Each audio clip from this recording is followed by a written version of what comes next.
I want stereo. Probably pretty quick meeting today. Are we ready? Still thinking.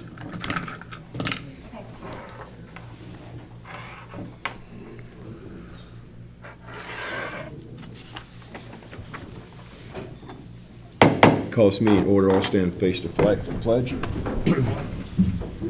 Pledge Allegiance to the flag of the United States of America and to the republic for which it stands, one nation, under God, indivisible, with liberty and justice for all.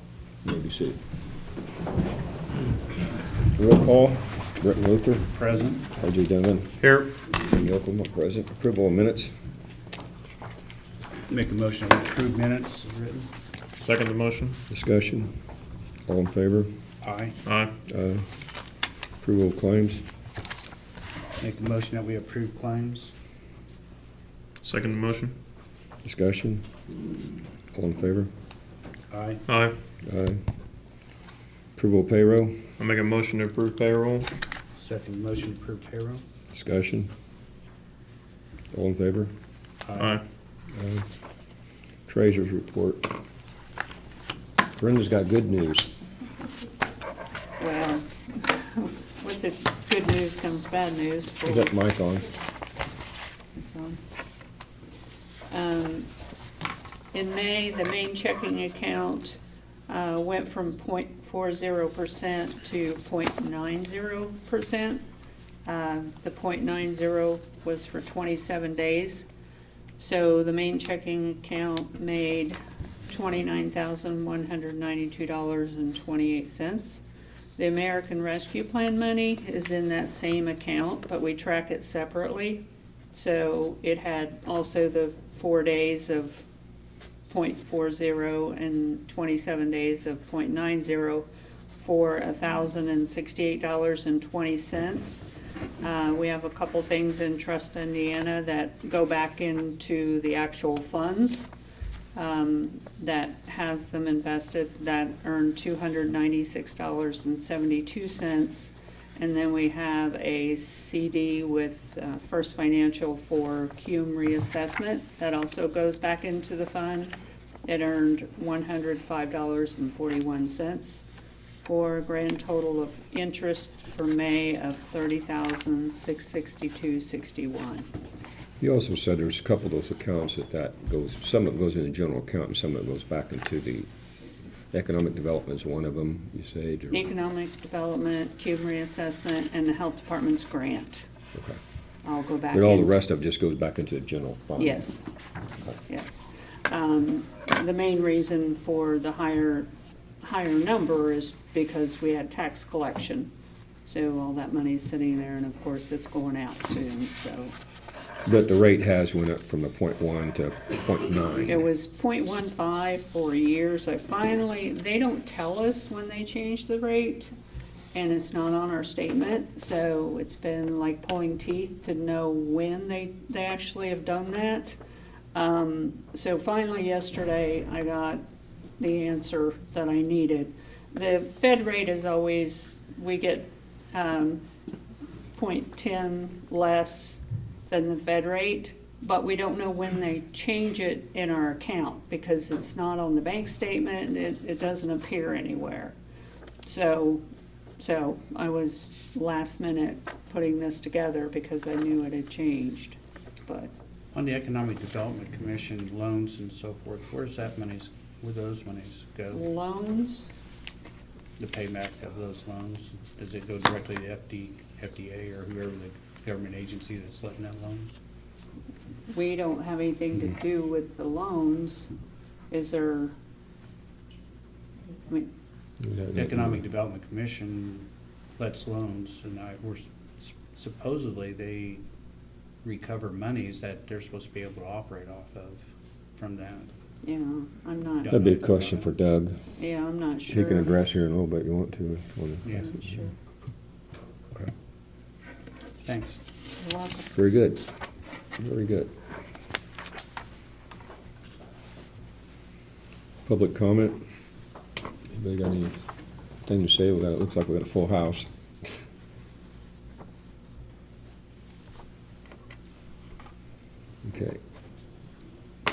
Open issues, jail update. Brett, you have something on that? Yeah. So far, our billing, let me get down to this.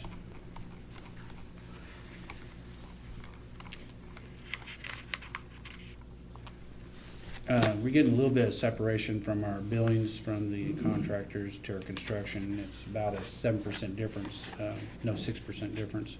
Right now, we're running about 56% of the construction is complete. The billings that have gone out as of last month is about 62%, so we'll have to watch that to make sure that the number doesn't increase any, that it starts to decrease and come a little bit closer together, or at least account for it if it's not.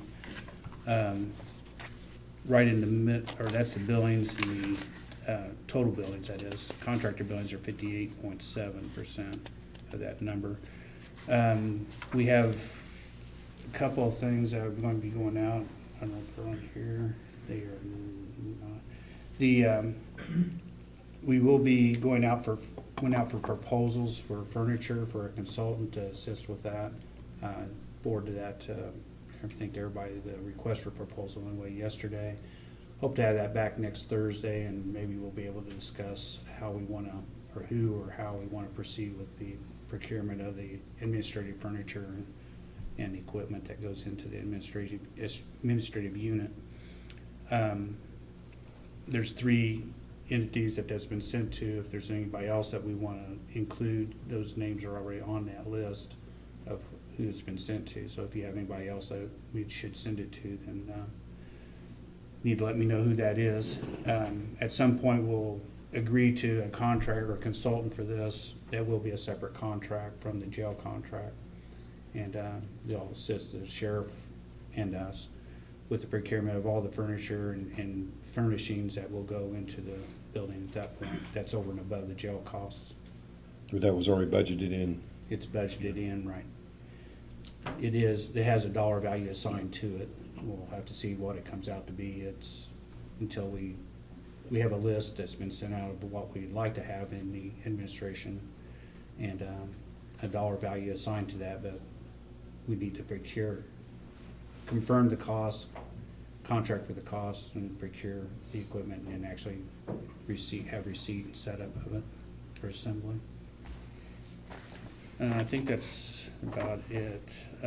We do have a 10-day shutdown potential that they're trying to work through with the sheriff's department, with the jail administration. That's a little bit of an issue that we're working through. The inmates that are there right now are a little harder to move around to other places, but we're working to see if we can accommodate them still within the jail for that up to 2-week period of time, or reduce that period of time that they might have an issue with it. Other than that, everything else appears to be on the schedule. Is still January 4th or 6th for completion date. I don't think there's any other changes to there's no changes to the schedule at this point. No, none anticipated at this point either. Very good. Very good. No one's here from Remain Rise. No one's here from VTA. The purchasing ordinance. You want to announce that VTA public meeting, RJ?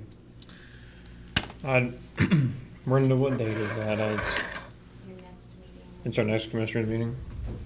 Be the morning meeting then. No, it's an evening June meeting. 21st. Yeah, It's evening. immediately following. June 21st? 7 Yes, there's going to be a meeting June 21st, immediately following the commissioners' meeting, over the proposed trail down at Trailhead Park going through the county property. I think the time you posed 7:30, but whenever immediately following our next commissioners' meeting. Okay. Moving on to ordinance 2022-11, purchasing ordinance.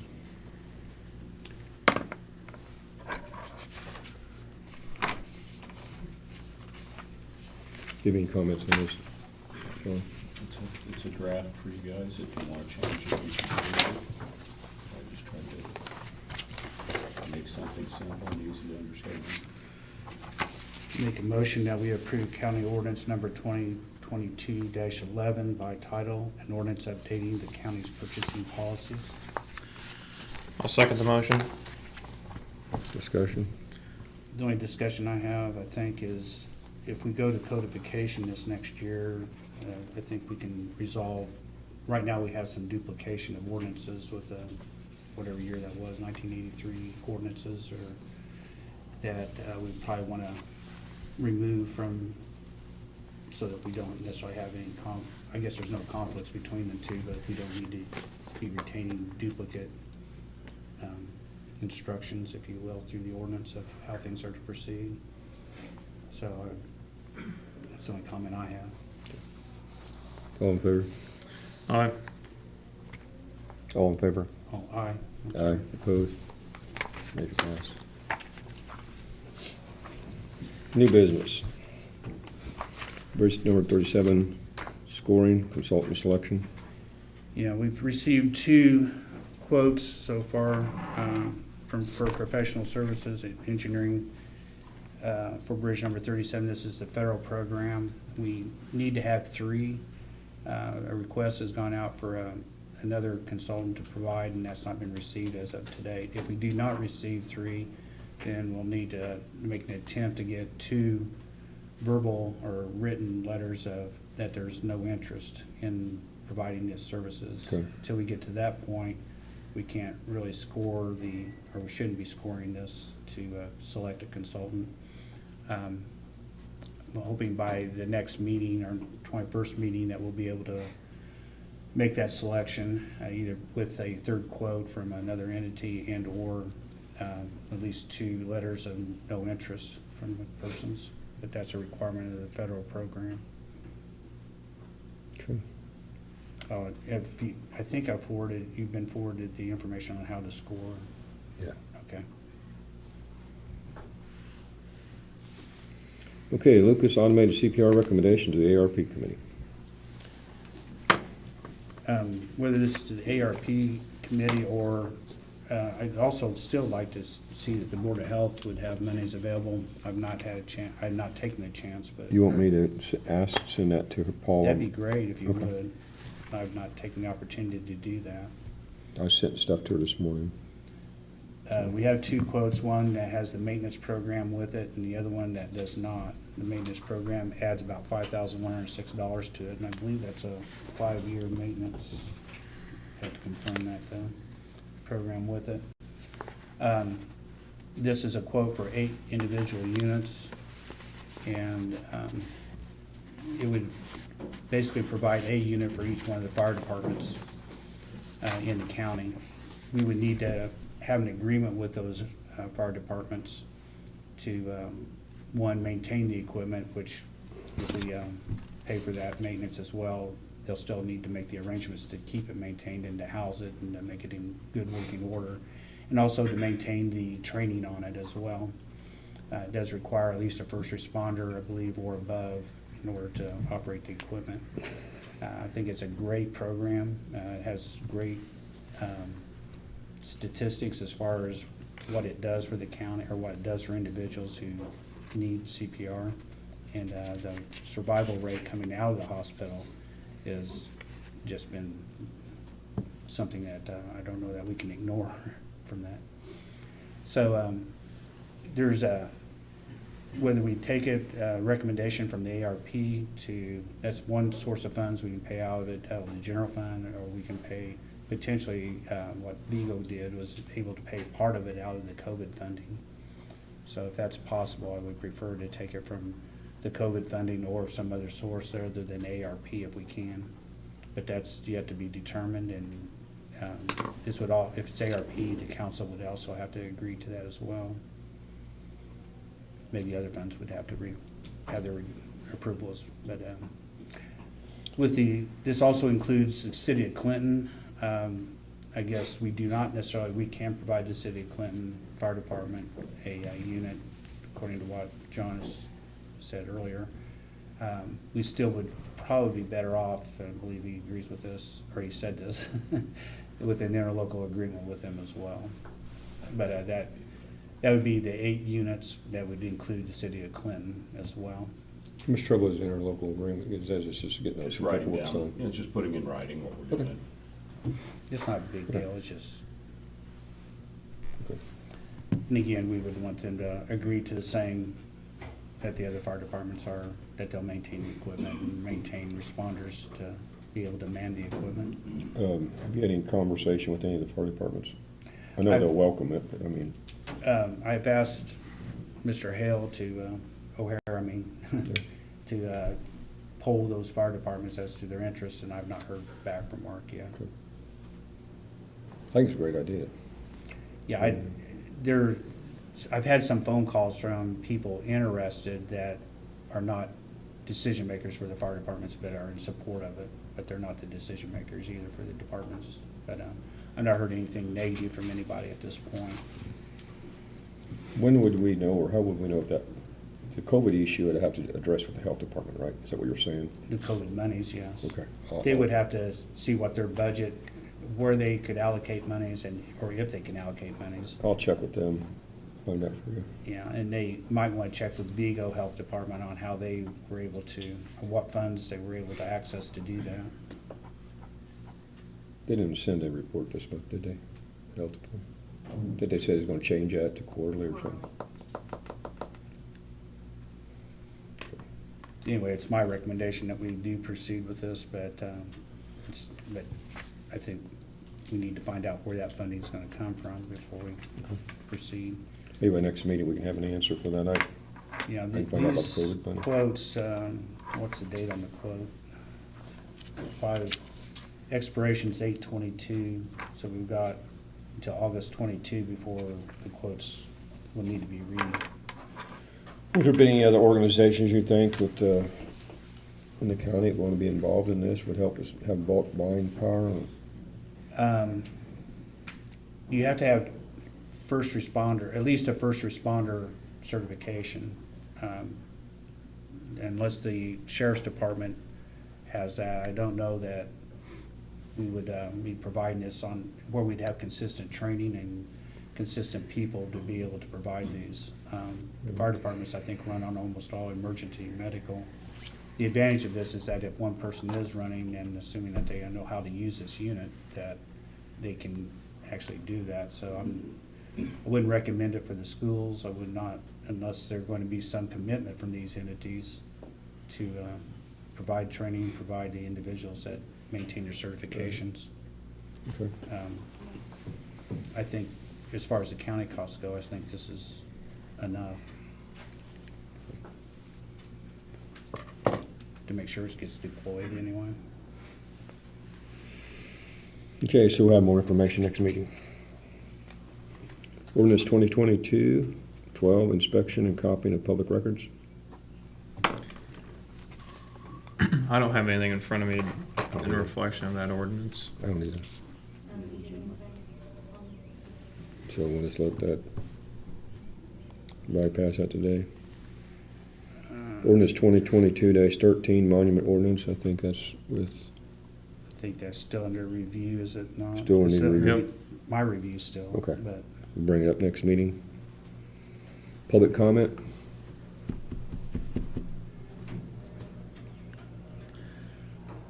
Tim, I don't have public comment. This is more of a ARP question.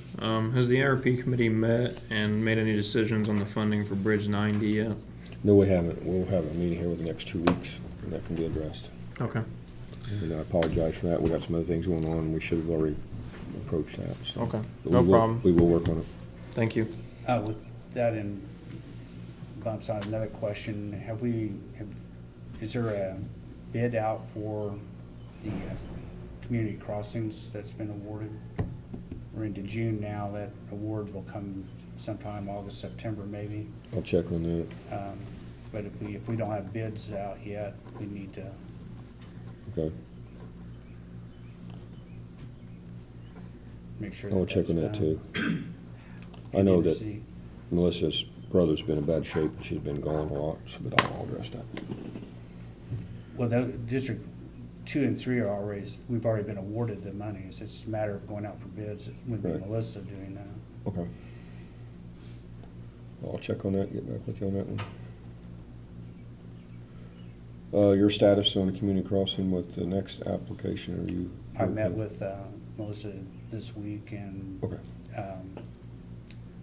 I think everything is in order. We have one potential issue, though. I need to talk with NDOT. We may have that issue, well, I don't know if we do or not, with District 2 and 3 with what's been done. From what I understand of the program is that whatever we've committed to as far as the work that's going to be done, if we say we're going to pave X amount of miles or whatever we're going to do, we're obliged to do that. Right. If the monies from the program, the community crossings, and our matching grant doesn't cover that, we're still obliged to do that over and above. So Right. you guys all knew that, right? Right. Okay. That's one thing I need to go back and check to see, because with petroleum prices and everything happening, I'm not sure I'm willing to oblige the county. I've got, at one time, it was enough to cover the District 1, what we're going to do with sealing and so forth, but I'm not, Right. I'm not sure that we can do that without having to pay over and above what our matching funds are and what the funds are for that. So I've got to go back, and we have until end of July, I believe, to make that determination. But I also want to talk to NDOT on how they're going to approach that, because these prices are just been Yeah. not reasonable compared to when they were estimated initially, and they're changing weekly at this point. So a little concerned about that. Tim, to piggyback off what Britton said for the community crossings grant, I think last year we used Clark Dees to go out for bids for the paving, didn't we? A little. Use what?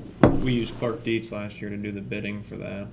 We Yeah, probably overseeing it. Yeah, Overseeing part of it. I think they put it all out for bids for us, but if that's something we'd want to do again, we could probably do that again if you wanted.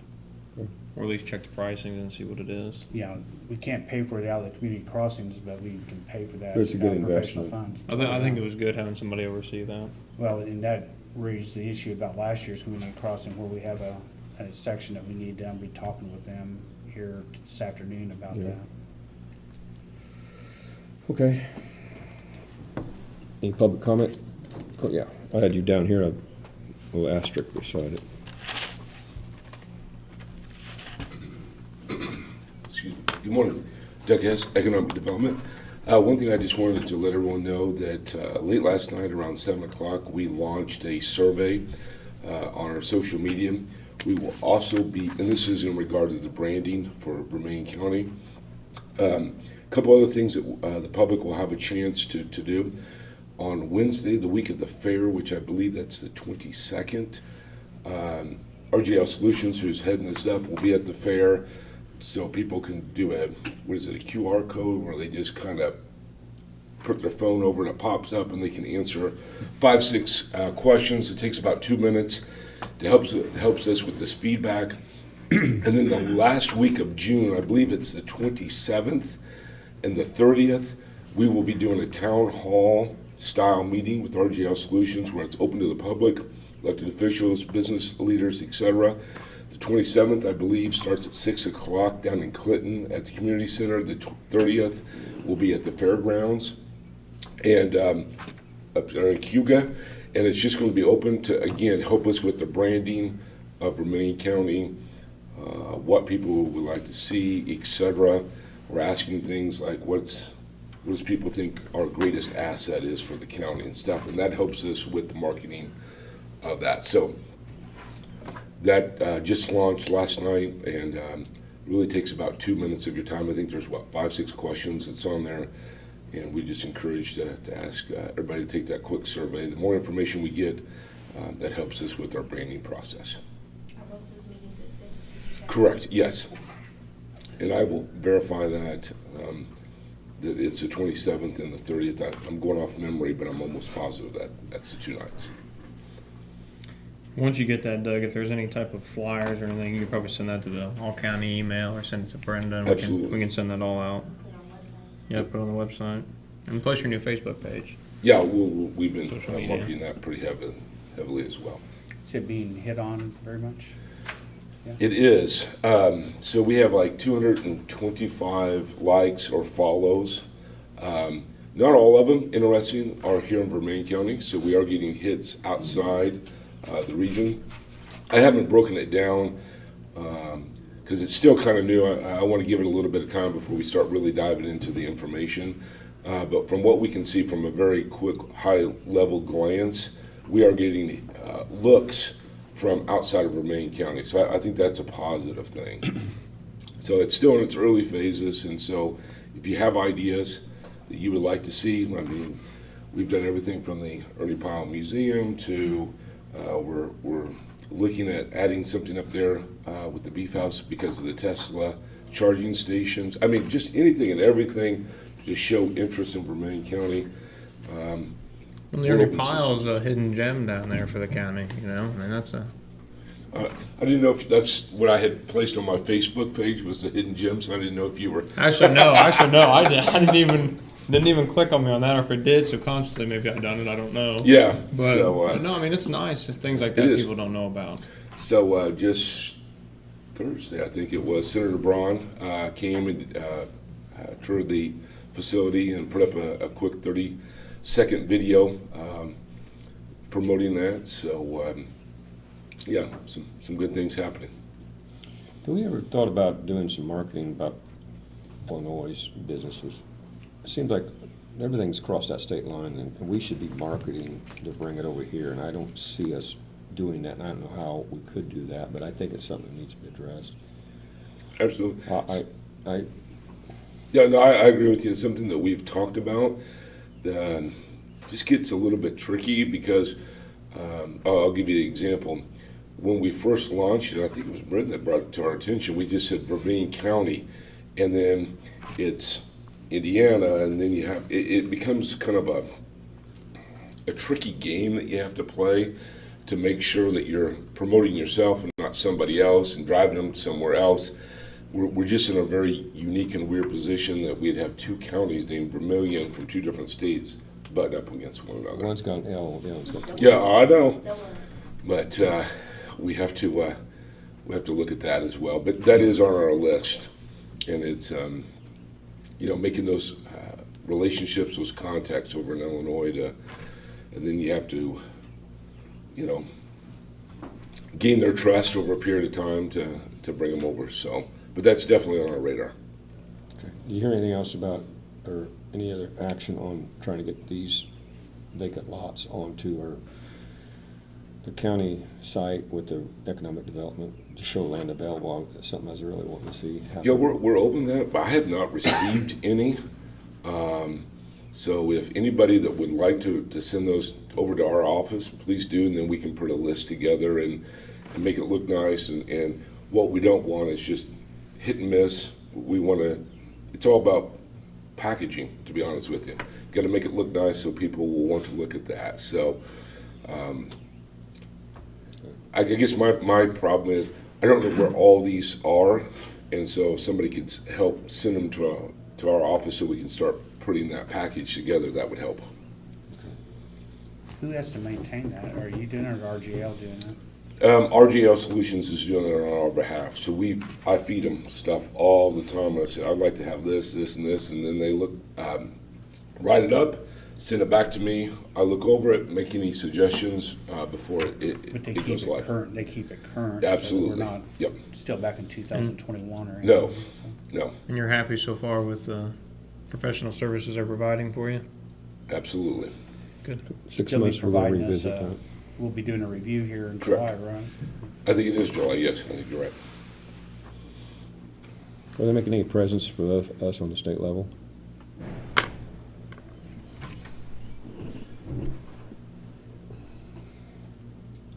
That's where we need them more than anything. We need someone at the state level. So in regards to meetings, is that what you mean? We're just in broad. Yeah. Is in broad, because stuff happens at the state level and it gets biased. And I know our local representatives should be the ones doing that. It also would help to have someone there that... Right. So I have met with Senator Ford several times, probably 2 or 3 times. I do know that they've sent things out to the state as well. And what they wanted to do was send out kind of set the groundwork, kind of introduce who we are, etc. And then probably more like July, August, September, start going over there to actually have face-to-face meetings. So what they wanted to do was set the groundwork first. You had any more communication with the RISE more than what you, in the past, has it been? I would say that we talked to the RISE. I talked to, well, when I say the RISE, like Bob Gruy, I probably talk to him 2 or 3 times a week. Okay. And it's not just an email, hey Doug, you know, blah, blah, blah. It's a phone call, or if they have something, I'll run out there and sit, because if it doesn't work for the RISE, we want to be right there ready to say, well, if it doesn't work for the RISE, maybe there's a piece of land or a building or whatever it may be out in the county that we can work with. Very good. Thank you. Thank you. Any other public comment? Have a Make a motion? motion that we adjourn. Second the motion? All in favor? Aye. Aye. Aye. Meeting adjourned. Thank you.